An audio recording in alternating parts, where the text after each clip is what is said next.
The re-evaluations of being. Undoubtedly, the intimate self-realization and the re-evaluations of being bring deep joy. Certainly, such re-evaluations are fundamental and bear transcendental characteristics of eternity. Obviously, we must distinguish between what is being and what is non-being in philosophy. Undeniably, the psychological ego is not the being. Yet people confuse the ego, the self, with the being. It is necessary to know that the psychological ego has a beginning and an end. Obviously, everything that has a beginning must have an end. Therefore, the ego is not eternal. What should interest us above all is what is eternal, which is the being. But we must eliminate what is not eternal. We must disintegrate the ego. Obviously, this ego is nothing more than the result of all our mistakes, all our aberrations, vices, and passions. The ego, undoubtedly, is a bundle of defects: anger, greed, lust, envy, pride, laziness, gluttony, etc., etc., etc. Even if we had 1,000 tongues to speak in a pallet of steel, we would not be able to enumerate in detail all the psychological defects we possess. Collectively, all of them are the self. Obviously, the ego cannot give us authentic happiness, since it is itself the result of error.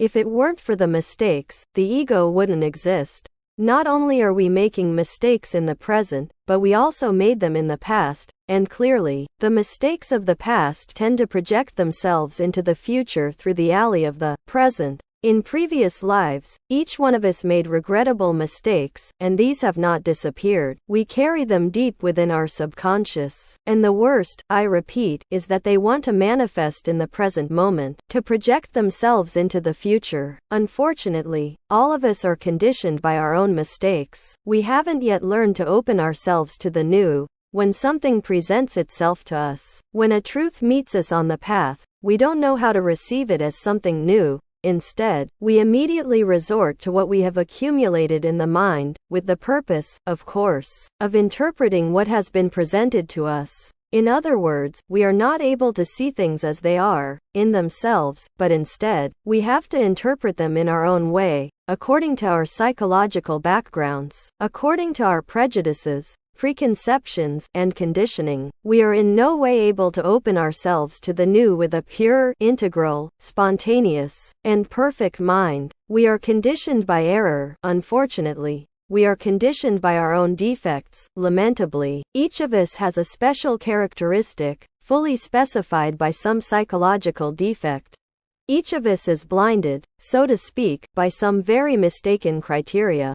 In no way have we acquired the ability to see things in a new way. Unfortunately, we carry within us many old errors, and this conditions us unfavorably. There is a need, my dear brothers, to have a more elastic, more flexible mind, a mind that is always open to new truths, an apprehensive, comprehensive, and integral mind.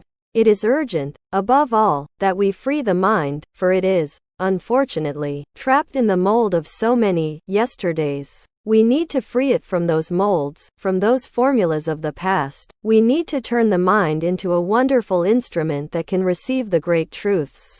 As of now, my dear brothers, we are all shaped by error. We are the product of many mistakes. And the most serious thing is that we do not want to see our own mistakes, that we do not want to see our own errors. Each of us slips into error, lives in error, and dies in error. If we understood all this, if we were capable of eliminating the undesirable elements that we carry within us, life would be very different. But we don't want to see our own mistakes. We always find justifications for any wrong action. Unfortunately, we are like Pilate. We live constantly washing our hands and saying, "No, I'm not to blame."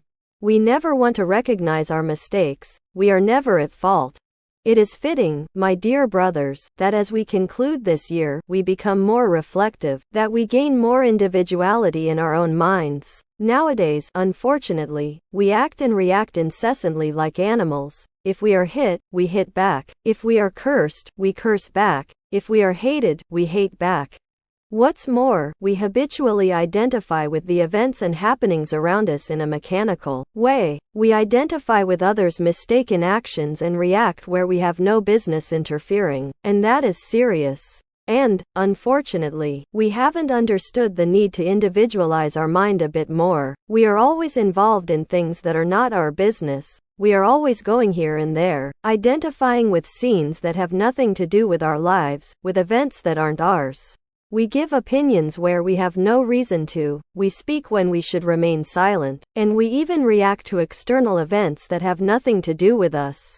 Look at the people on the streets, in public markets. Often, an error occurs. Someone attacks someone else, there is some disorder. Immediately, we take sides, we speak out against someone who seemed unjust to us and even react violently when we are not directly involved. Our mind has become a kind of sounding board for the actions of others, but it hasn't truly become a flexible, elastic, and individual instrument for our own self-reflections. People do with us what they want because we lack mental individuality. Everyone plays with us. They can take us from pleasure to pain and from pain to pleasure at will. They can make us commit the greatest absurdities. They can even make us react violently and turn us into murderers, and because of many, we could end up in jail.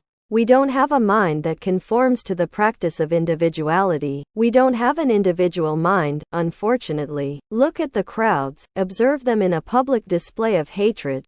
How many who, in their lives, would never have been capable of throwing a stone at a neighbor's house? Once they are within the crowd, not only throw stones but also insult and even kill in the name of many slogans and causes they consider just, and many, who alone are incapable of committing any crime, once in relation with the crowds, in a public demonstration,